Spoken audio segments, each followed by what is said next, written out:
Պահանջվում է աշխատակից, մինչև 30 տարեկան աշխատանքային փորձով ու անգլերենի գերազանց իմացությամբ։ Հայաստանում աշխատանքի ընդունման հիմնական պահանջը սա է, անգամ մաքրուհու դեպքում։ Աշխատանք կա, բայց փող չկա, ասում են գործփնտրող քաղաքացիները։ Այսօր ամենաէժանը աշխատուժն է։ Աշխատանք կա, բայց շատ այնքան քիչ վարձատրվող աշխատանքա, որ ստիպված հնդիկներն են գալի մեզ մոտ աշխատում, որտեղ նման աշխատավարձով չեն կարող ապրել, մարդիկ ասենք 2000 օրը, որ ստանան ո՞նց են ապրելու։ Էկոնոմիկայի նախարար Գևորգ Պապոյանը գուցե Հայաստանում ապրող ու աշխատող հնդիկներինի նկատի ունի, երբ աշխատատեղերի ավելացման վերաբերյալ թվեր է շռայլում։ Նրա տեղեկացմամբ նախորդ տարվա հոկտեմբերի համեմատ այս տարի նույն ժամանակահատվածում աշխատողներն ավելացել են ավելի քան 30,000-ով։ Սուտ են ասում,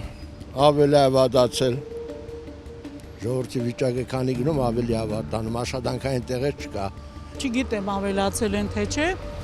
բայց որ մուրացկաններն են շատացել, թոշակառուներն են արդեն նրանց շարքում և ամեն տեղ պետական հիմնարկներում կրճատումներ այդ որտեղ ավելանում, ինչ են անում,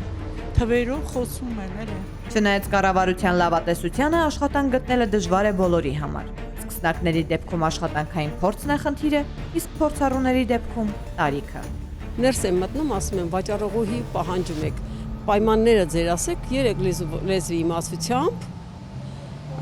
և երիտասարդ, մինչև 35 տարեկան, 40 տարեկանը իրանք չունի սնվելու։ Այս տարիքին ուզում եմ աշխատեմ, ուր էլ գնամ եմ, ասում եմ գործ չկա, տարիքը թոշակառու ես։